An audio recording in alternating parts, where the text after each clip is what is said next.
Siempre Cuba ha estado luchando por su libertad.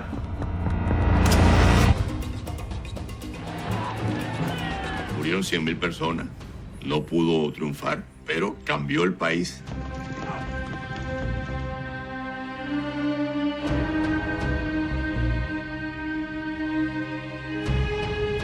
There is little question that Meyer Lansky had thoroughly corrupted Batista.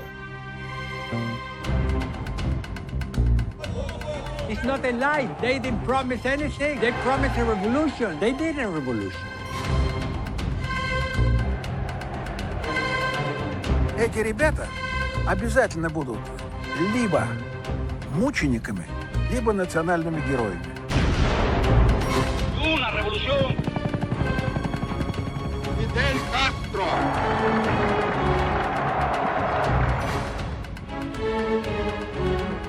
He told Khrushchev, you should unleash the entire Soviet nuclear arsenals. Apocalypse.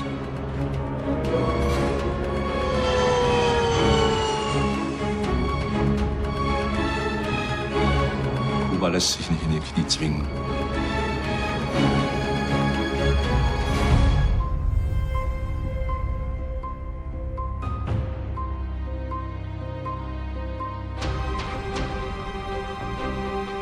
Cuba has come a long way.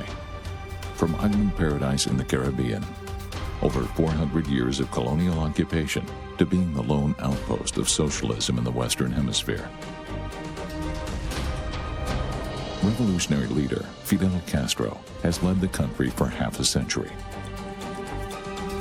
Everyday life on Cuba is focused on him, his maxims, and his cult of personality. But behind this static facade, a transformation is underway. Why did secret agents become one of the island's most important sources of income?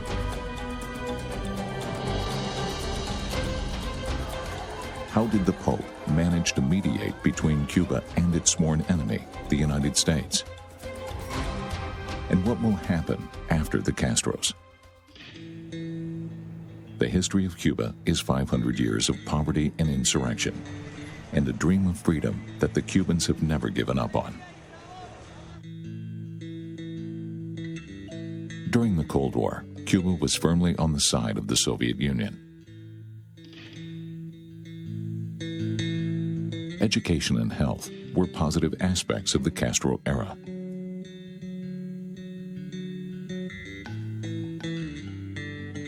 Kuba ist das erste Land Lateinamerikas, das Schulbildung sozusagen für alle durchgehend, freien Universitätszugang, Gesundheit für alle gehabt hat. The demise of the Soviet Union and its satellite states in the early 1990s hit Cuba hard. Economic support worth billions of dollars suddenly disappeared. Cuba's infrastructure collapsed, and even basic food items were suddenly in short supply. Any opposition to the regime was repressed. La mayor parte de la gente en Cuba ya no cree en ese sistema. Ya saben que eso no llega a ninguna parte. Después de 56 años hay que ser un imbécil para creer que eso puede funcionar. Many disenfranchised Cubans decided to flee the island. Among them is Elena Fernandez Revuelta, Fidel Castro's illegitimate daughter. Foregoing a privileged life among Castro's inner circle, she fled Cuba with a fake Spanish passport in 1993. Seeking refuge in the United States, she immediately spoke out against her father's regime. Il y a le gouvernement qui vole. Peut-être pour garder, puis après soulager. Ça arrive. C'est arrivé pendant 35 ans. Donc, le gouvernement trouvera un moyen, je suis sûr, d'essayer de subsister. Mais évidemment, ça ne va pas durer. But unlike Elena, most people did not have the option to flee Cuba.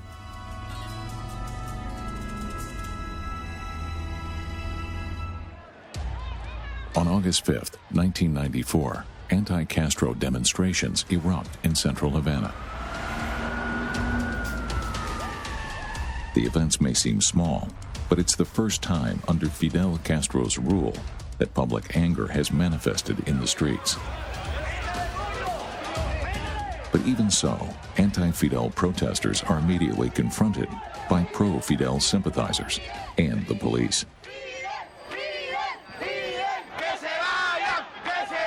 Das sind die ersten schweren Unruhen nach Ausbruch der ganz, ganz schweren Krise. Also 92, 93 war wirklich Kuba am absoluten Tiefpunkt. One trigger for the protests was the opening of a new kind of store in Cuba in the early 1990s. These stores catered only to tourists and Cubans with relatives abroad because they only accepted U.S. dollars. The majority of the population could only watch in envy. Esos fueron jóvenes que querían irse y se tiraron por la calle a protestar. Y yo me quiero ir y me dejan ir. Fidel fue a hablar con ellos. Llegó ahí, habló con ellos. ¿Qué es lo que ustedes quieren? Irnos. Ya, bueno, pues arranquen, váyanse. The distance between Cuba and the United States is a scant 90 miles. It may not seem like much, but there are no ferries and no other boats available to most Cubans.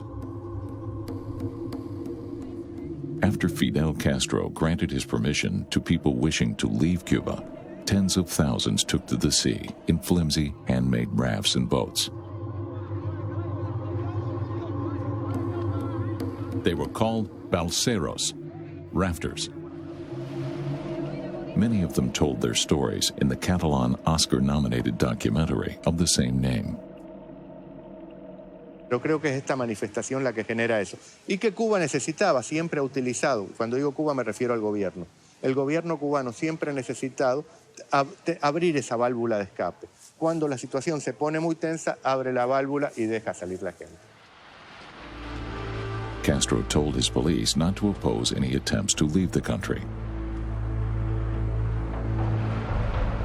Most of those fleeing underestimated the difficulties of navigating on the open ocean. Without help, they had little chance to make it to the United States. I had an airplane at the time, which I used to go to the Bahamas. It was a plaything, a hobby. We flew quite a lot to determine several things. With a group of amateur pilots, Jose Basulto founded the E.8 association, Brothers to the Rescue. 1994 was an avalanche. Before 1994, we had found 4,200 refugees at sea. In 1994, we assisted the Coast Guard to find 35,000 more. Rafts were identified from the air, and their positions radioed to the Coast Guard, who intercepted the rafts. The rafters were brought by Coast Guard ships to Guantanamo Bay, where they were registered before being sent to the U.S. Together, the U.S. Coast Guard and Brothers to the Rescue saved thousands of lives. The exodus did not last long before Cuba once again closed access to the Malecon. Fidel ist dann persönlich auch auf dem Malecon mit seinem Gefolge langmarschiert, diese Fläche wieder, diesen öffentlichen Raum wieder in Besitz zu nehmen und zu zeigen, hier ist alles unter Kontrolle. In 1994, Cuba was in the midst of an economic crisis. Tourism on the island mainly benefited the army, securing its financial survival.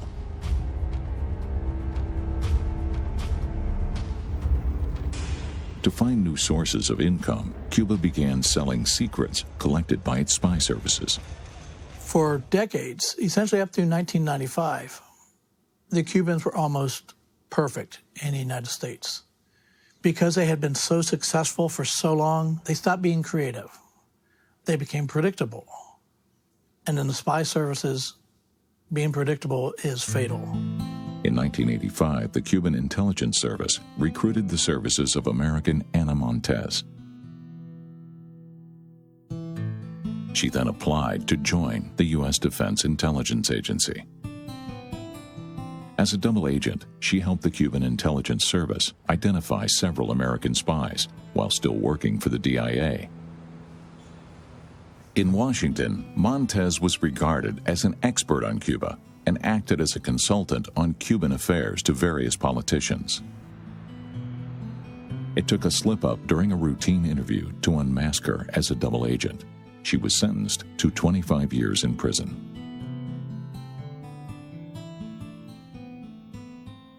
In most cases, when you're running a spy, the spy is simply there to steal their secrets. Ana Montes was much more than that.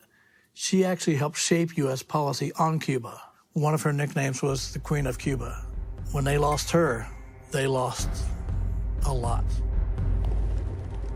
Cuba's economic situation remained desperate until a new potential backer appeared on the world stage.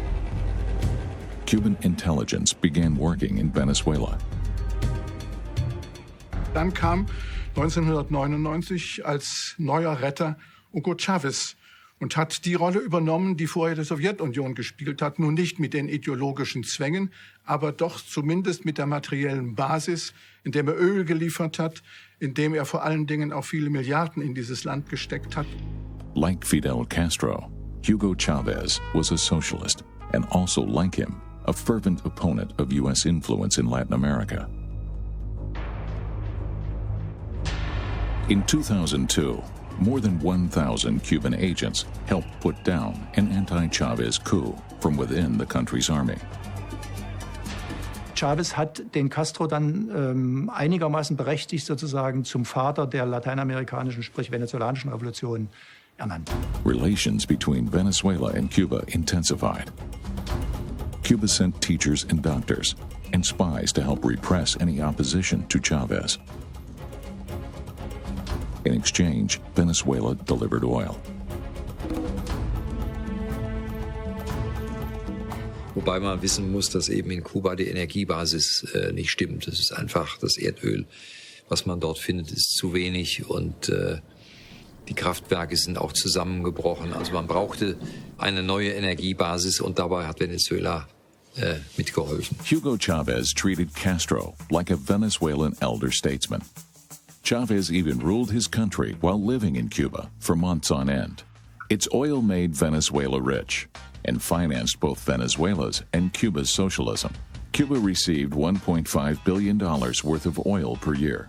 It sold half on the international market, generating profits in excess of $800 million a year. Even today, the Cuban intelligence service is very active in Venezuela. They help to counter the political opposition in exchange for the government's ongoing support for Cuba.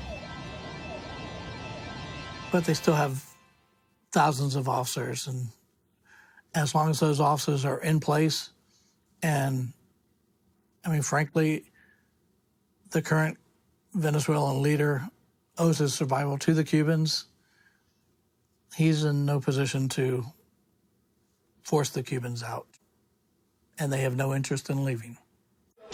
Despite Venezuela's support, however, Cuba's supply situation remained critical. Fidel Castro and his propaganda sought to blame everyone else, and particularly the USA.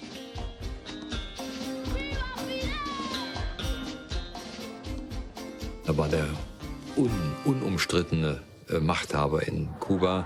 Er war der Vater der Nation, anerkannt. Wenn er irgendwo auftrat, gab es Beifall und Fidel, Fidel-Rufe aus dem Publikum. Also das war schon eindeutig. Er war der eindeutige Führer. Cuba's army controlled 40% of its economy. The profits were used to finance the military apparatus. The people of Cuba received almost nothing. The government ensured that the military and secret services maintained their position of power. Real private enterprise and political parties remained banned. Also es hat immer Widerstand gegeben, aber das war mehr ein intellektueller Widerstand, der sich in Zeitschriften ausgedrückt hat, oder Kritik geübt hat. Es hat aber keinen organisierten Widerstand, so gut wie keinen organisierten Widerstand gegeben.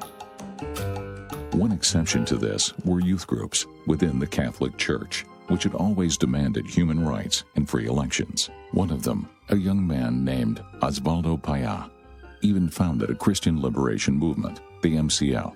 But even before, Paya was seen as a troublemaker by the regime. During his mandatory military service, he refused to transport political prisoners and was promptly arrested.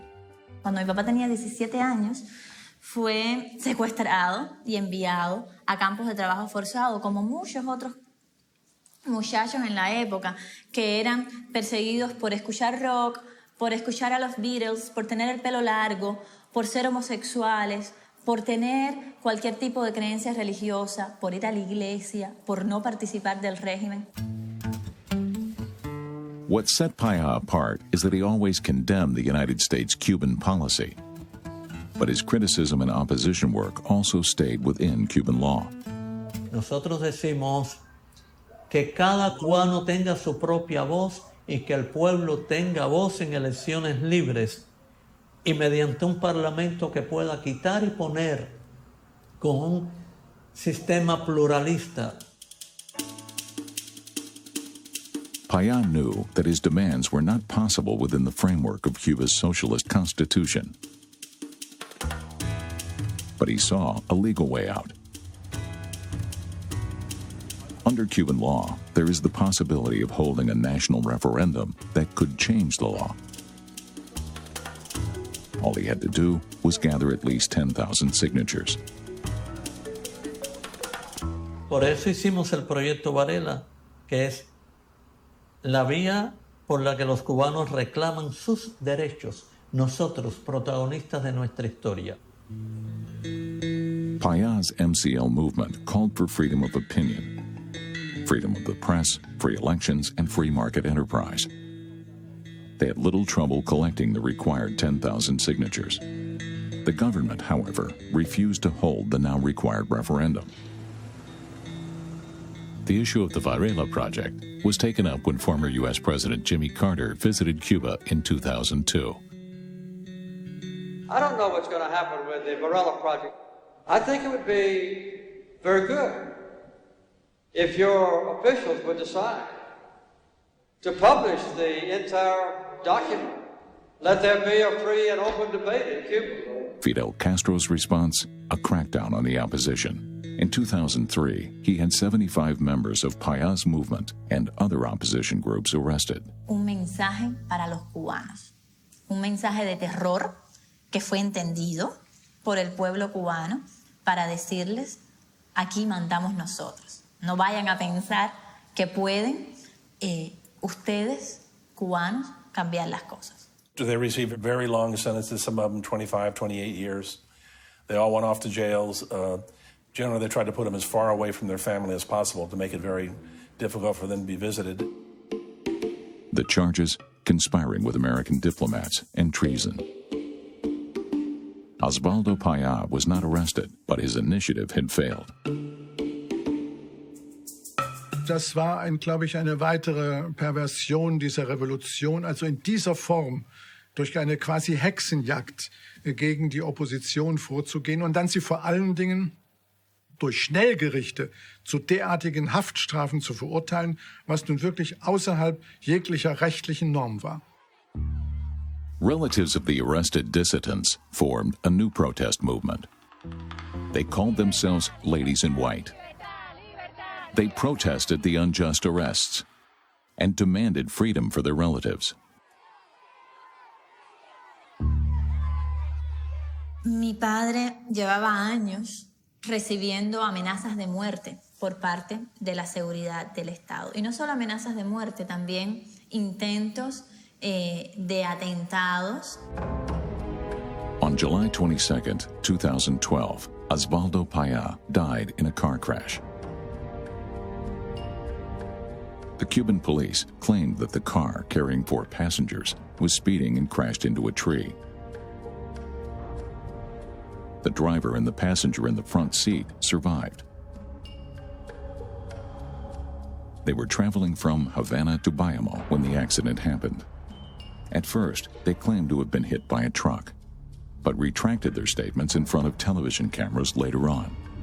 Osvaldo Paya and his group's youth movement leader, Harold Cepero, were both killed in the accident. The driver, a Spanish politician named Angel Caramero, was arrested for involuntary manslaughter.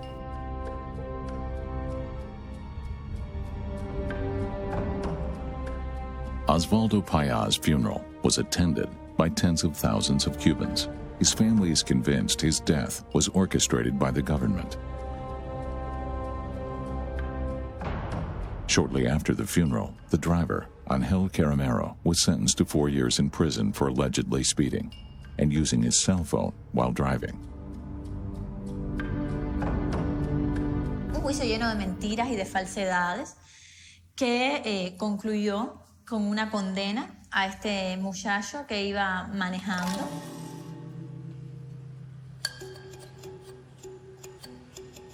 After his release, Angel Caramero claimed on American television that there had been no accident at all. Yo creo que murieron después porque no hubo ningún accidente. Tan solo nos sacaron de la carretera, no íbamos a velocidad excesiva, no hubo el árbol con el que dice el régimen que nos chocamos. Cuando a mí me cogen preso, me meten en un calabozo en Bayamo, yo no tengo acceso a un abogado, no tengo acceso a nadie, salvo a los militares que me están custodiando. Los militares me fuerzan a grabar un vídeo propio de Al Qaeda. Si ven el vídeo, salgo con la cara amoratada, me cuesta hablar, con un fondo de unas cortinas, leyendo un mensaje que ellos querían que dijera. Era dos opciones, o hacer lo que me pedían o no volver.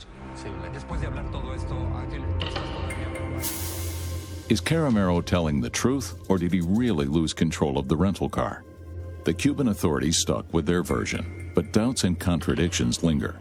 Yo creo que mi padre fue un objetivo del gobierno cubano desde el principio. El gobierno cubano simplemente estaba esperando la oportunidad.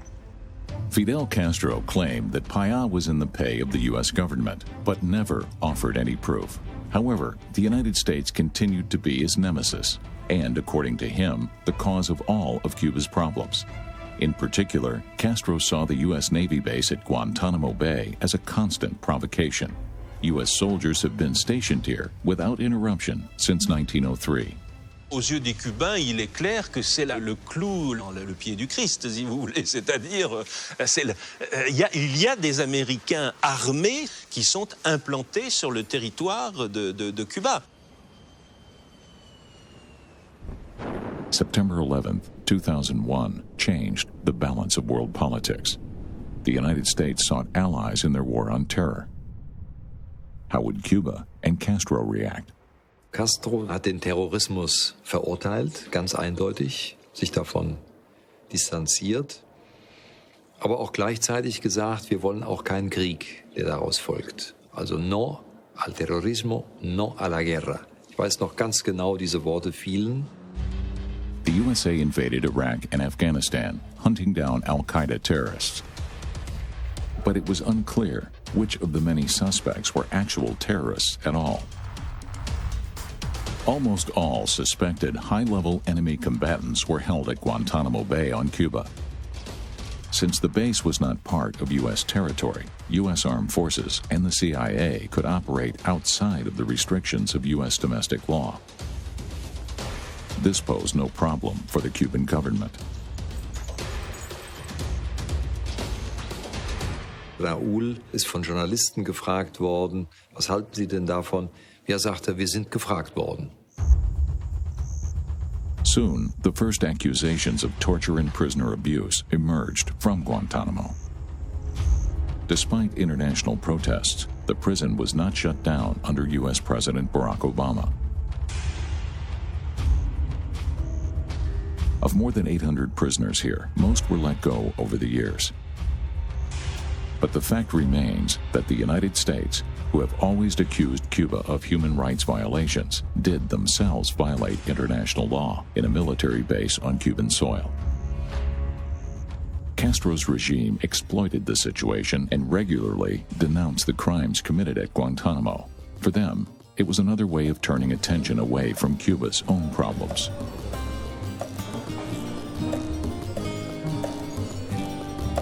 Unknown to most Cubans, meanwhile, Fidel Castro lived with his family in his well-guarded luxury residence at Punto Cero.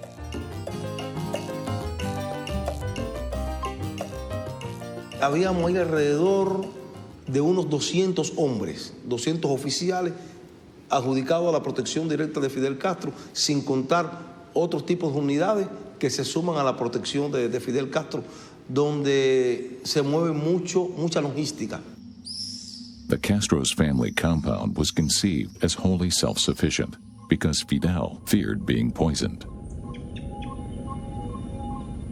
Ahí la alimentación sale toda de ahí, de lo que es la parte agrícola. Hay unos oficiales que atienden lo que es, eso se le llamaba el hidropónico. Ahí están las vacas para su leche, las chivas para su leche, las búfalas para su leche. Todo estaba ahí, sus vegetales diarios. Es un hombre muy disciplinado, fue un hombre muy disciplinado para comer. Tenía 2 cocineros, 24 horas, 2 empleadas en la casa. El señor, todo estaba al alcance y todo estaba bajo la protección de lo que eran los oficiales de Punto Cero. Aside from Punto Cero, Fidel Castro also owns a small vacation island near the Bay of Pigs called Cayo Piedra. But the Maximo leader himself does not live a life of luxury. He instead lives under a regime of the highest levels of security. His occasional public appearances, where he loved to be a man of the people, were a nightmare for his security apparatus. The Castro brothers' real wealth lies in the almost unlimited power they wield over the island. Juan Almeida, himself the son of a revolutionary commander, grew up within the Castro's inner circle. La diferencia está en el poder. El poder que solo los compara con Dios. ¿Cuál es lo único que nos separa a ti y a mí de Dios? Que Dios nos puede dar la vida o nos la puede quitar. Pues bien, Fidel Castro nos puede dar la vida o nos la puede quitar. Fidel Castro's private life was almost never discussed in Cuba. He had at least 11 children with 7 women, including 5 with his wife Dalia. Most of his sons and daughters lived on the island.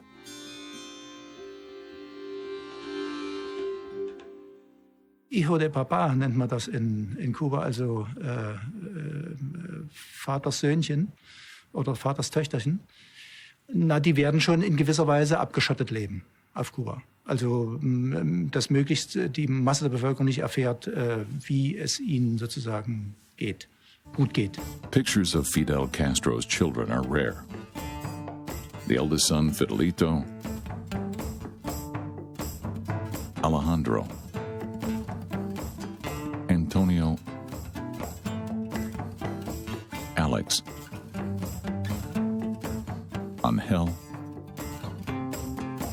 and Lena.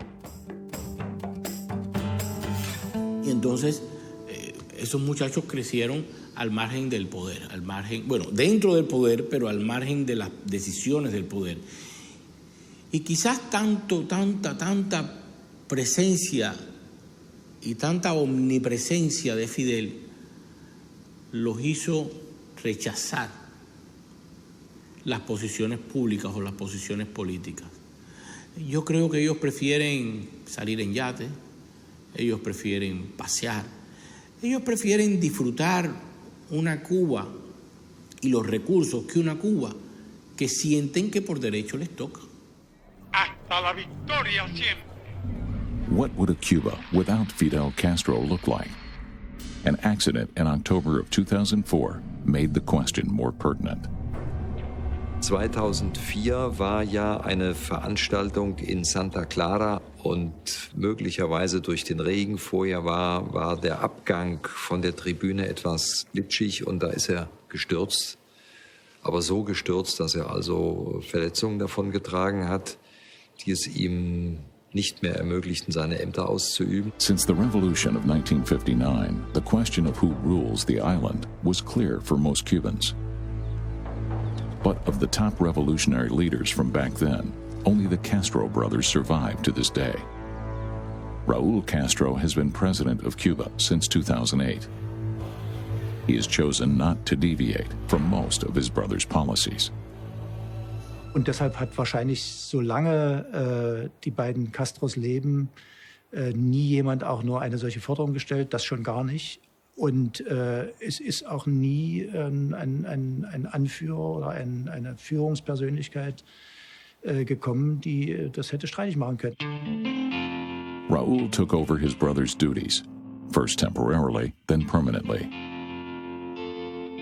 He became president at the age of 75.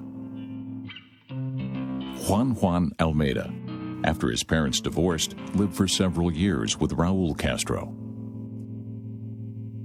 Bueno, te puedo decir que yo lo quise muchísimo, fue un hombre que yo adoré, era para mí mi segundo padre.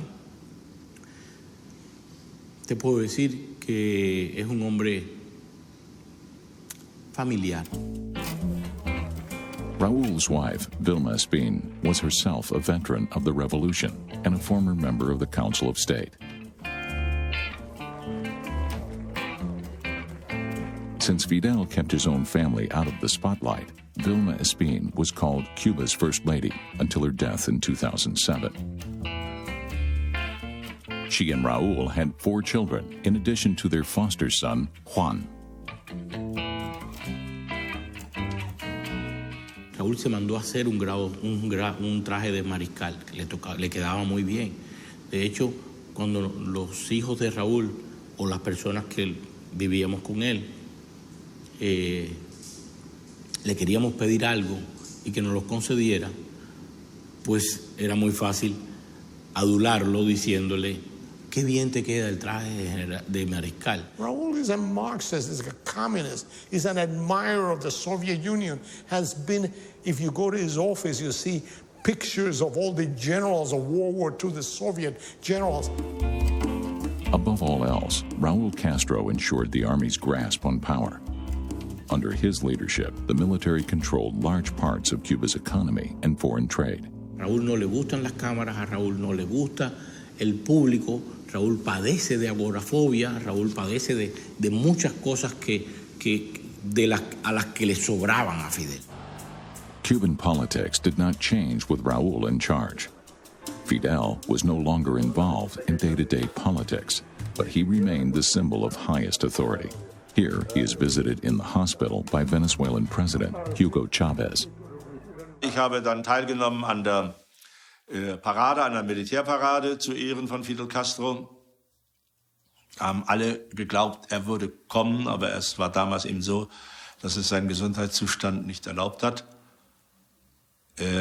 Ich habe überhaupt festgestellt, das Volk war erschüttert, dass Fidel krank ist. Official appearances guarantee public applause. Esto que le está pasando ahora, que está metido en su casa, que no puede salir y que no puede mandar, eso debe ser el peor castigo para Fidel Castro. No poder mandar, no poder hacer nada. Uf, yo me imagino que debe tener un genio. Terrible. Venezuela's president, Hugo Chavez, died of cancer in 2013. Cuba lost one of its chief allies. The low cost of oil further hampers Cuba's chances of continuing to receive oil under Chavez's successors. Venezuela economically going down is the only support that they had. Venezuela was giving Cuba over 100,000 barrels of oil a day for free, of which they use half, and half they sell it in the international market. So as soon as the market went down, like it did, to $8 or $10 a barrel, whatever they sold in the market was nothing. I mean, they lost a tremendous amount of income. In the fall of 2015, Pope Francis visited Cuba.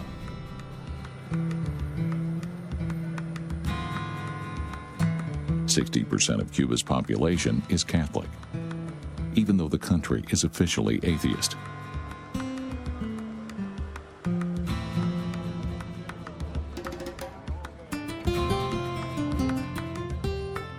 Dann ist innerhalb der Krise, also ab Ende der 80er, Anfang der 90er Jahre, hat die katholische Kirche wieder Zug um Zug durch die Beschäftigung mit den einfachen Leuten, Medikamentenverteilung, Hilfe, soziale Betreuung, hat wieder nach und nach an Boden gewonnen und ist, glaube ich, heute ein wichtiger Faktor. The remaining incarcerated members of Cuba's opposition movements were allowed to leave Cuba for Spain, thanks to the mediation of the Catholic Church. But their relatives among the ladies in white were briefly interned themselves during the papal visit. Animo a los responsables políticos a continuar avanzando por este camino y a desarrollar todas sus potencialidades como prueba del alto servicio que están llamados a prestar en favor de la paz y el bienestar de sus pueblos y de toda América, y como ejemplo de reconciliación para el mundo entero. Pope Francis is originally from Argentina. Even before his visit, he used his influence to mediate between Cuba and the United States. Francisco ha pedido no solo que cambie esa realidad, sino que se implicó él mismo en el proceso de negociación para desarticular esos mecanismos y que Cuba y Estados Unidos pudieran sentarse en una mesa a negociar y luego a normalizar su relación. Fidel Castro, a former Jesuit student, meets Jesuit Pope Francis. The two men spoke Spanish and got on well. Castro had opposed the church for a long time, even banning Christmas from Cuba during the Cold War. But those days are behind him.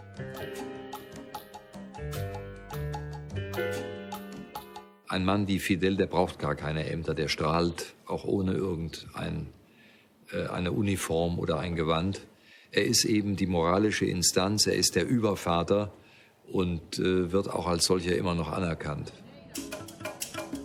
Socialist organizations helped to ensure a maximum turnout for the papal masses in Cuba. It was a quid pro quo, as the Pope had behind the scenes and long before his visit worked to reconcile Cuba and the United States. Das Ziel des Papstbesuches war, Kuba zu besuchen, aber unter den Verhandlungen wird das ein wichtiger Punkt gewesen sein.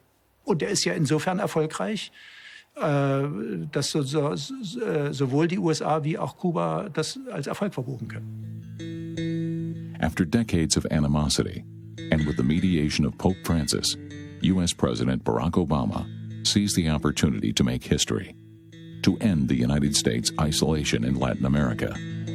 And even in Cuba, the need for a new era is apparent. Even the whole opening of relations with the United States isn't because they think they lose anything. Everybody in their intelligence service is saying this is a good thing. Politically, financially, Cuba comes out the winner. Why wouldn't they do it?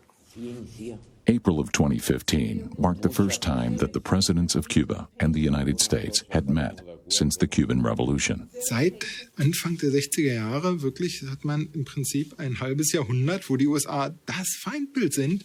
Und dann hat man eine Situation, wo Raúl und Obama zeitgleich eine Pressekonferenz geben. Das ist abgesprochene Politik. Das ist nicht mehr das Feindbild kommt ein ganzes Stück weit ins Wanken. A handshake was staged for the TV cameras.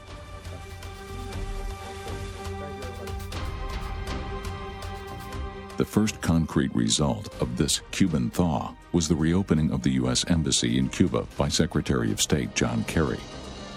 Diplomatic relations had been cut in 1962 when the Cuban Missile Crisis had brought the world to the brink of nuclear war. The embassy was shut down in 1963. In 2015, the same U.S. Marines who hauled down the U.S. flag back then brought it back to Cuba, handing it to their young successors.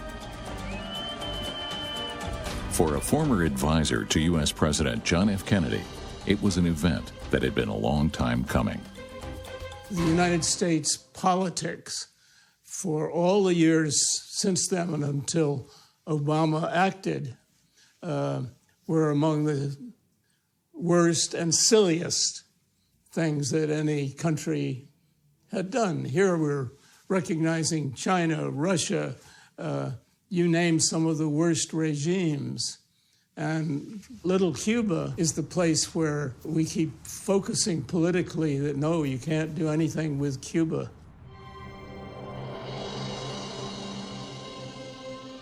But many, especially companions from Cuba's former communist allies, are not convinced by the apparent rapprochement.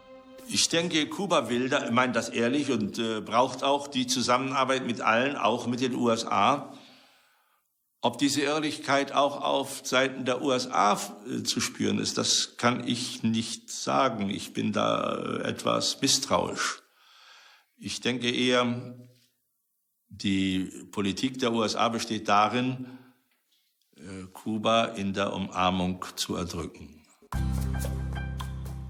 Since the 1990s, money transfers from exiled Cubans to their families on the island have been Cuba's main source of foreign currency. Now, Cubans hope for more tourism, an end to the U.S. embargo, and investments from American companies.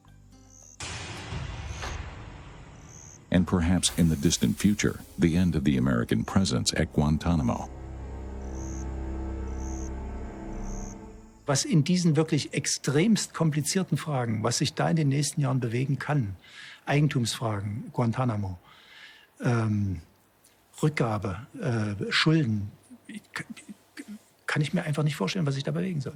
No quiere decir que nosotros nos vayamos de aquí adelante a dar besos con Estados Unidos y que todo va a ser muy suave, muy dulce y va a ser una panacea. Va a haber sus confrontaciones, va a haber sus problemas. Lo que hay es que tratar de tener la voluntad política de avanzar. In Washington, the negotiations with Cuba are not without criticism. Despite their mishandling of Cuba's economy, the Castro brothers are seen as having won their Cold War. And we see their arrogance back again now with who's leading their negotiations with the United States. Josefina Vidal, who he threw out for espionage in 2003, and Gustavo Machin, her deputy, who we threw out for the Ana Montes espionage case. I think that is classic Castro brothers. They could have picked anybody in the world to be the front men. And they picked 2 spies. Both sides hope to benefit in the long term. For now, humanitarian issues, such as the delivery of medicines and regulating visits, are the main concerns. The message our president has sent to everyone is the Cubans are not a threat. And so it will make it even easier for them. They can steal everything they've wanted to steal at a reduced risk, more efficiently for any enemy of the United States. Cuba is now your greatest ally because not only do they have agents throughout the United States, Cuba has its own version of the National Security Agency. So if you're the Russians or the Chinese or the Iranians, if you want to know what U.S. communications are saying right now, there's only one country to go to. Cuba eavesdrops on U.S. communications with the help of a Russian-built base on the island.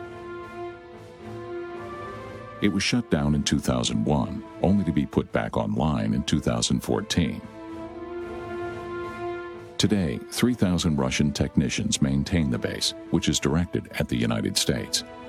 Cuba sells the fruits of its eavesdropping on the international market to the tune of an estimated $100 million a year. A spy base does not seem conducive to a continued Cuban thaw.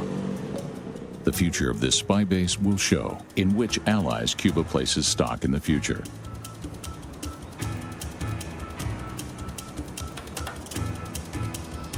This will likely be left for Castro's successors to decide. Raúl Castro has announced that he will step down in 2018. El modelo que para regir el país ya no funciona. Es decir, yo tengo un hermano que tiene 17 años.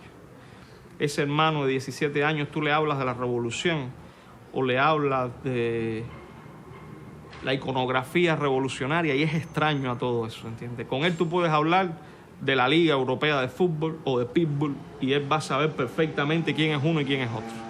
De lo otro está desconectado.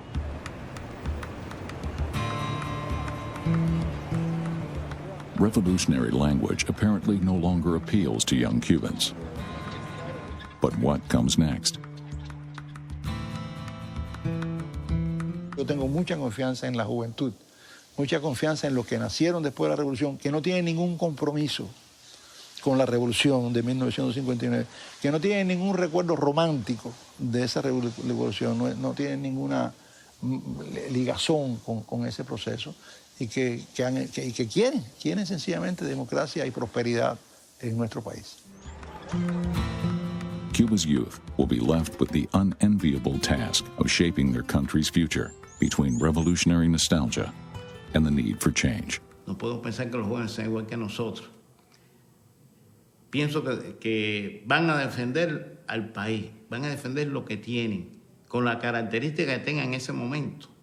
Porque han pasado 50 años, cuando empezamos a defenderla no era así. Cuando nosotros empezamos a defender lo que queríamos que fuera nuestra parte, era tirando piedra en huelga, de hambre, fajado con la policía, con el ejército, y después fajado a tiro. Ahora no. Ahora tienen otras cuestiones, forma de defenderla. Y según vaya pasando el tiempo, irá transformándose eso. Pero seguramente la defenderán. Yo no tengo ninguna duda de eso. Already, access to U.S. television, cell phones, and albeit limited, to the internet, shows that Cuba's government can no longer decide what Cubans have a right to know.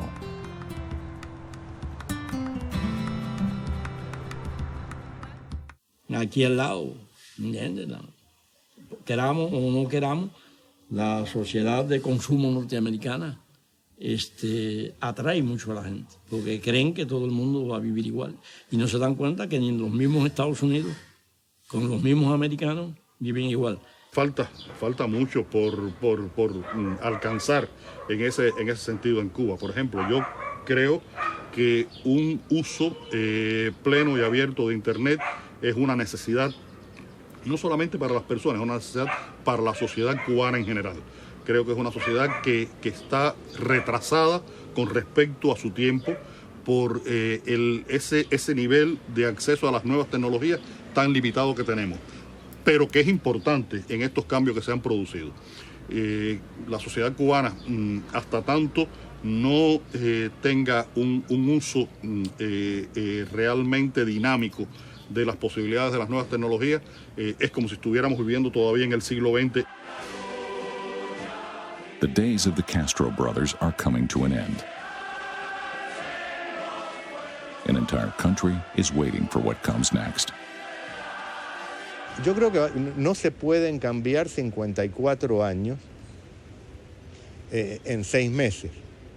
Yo creo que la primera fecha que vamos a ver y podemos hablar ya de cambios reales va a ser en el 2018, que Raúl Castro ha dicho que termina su mandato. Ahí tenemos que ver quién es el sucesor, qué organismos se crean, la sociedad civil, qué mecanismos empieza a imponer. Pero no, yo sí creo que estamos en un momento de cambio importante, interesante y que además hay que estimular. Yo creo que va a suceder es que cuando desaparezcan los dos ancianos va a haber un proceso muy acelerado de cambio y de reformas que liquidará ese capitalismo militar de Estado.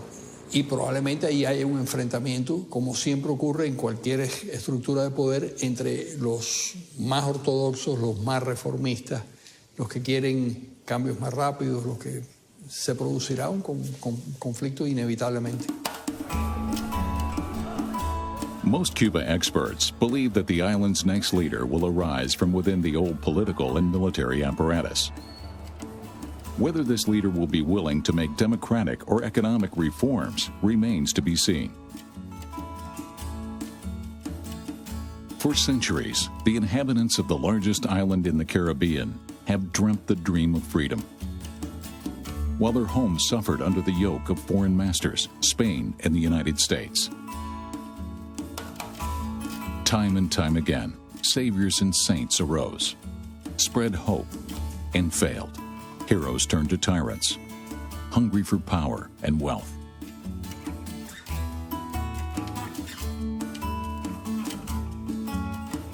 For Cubans, a new era will begin in 2018. With so many unanswered questions left, tensions or even conflicts, it seems, will be inevitable. But Cubans on the island, as well as abroad, share one overwhelming hope: that this time, history will not repeat itself.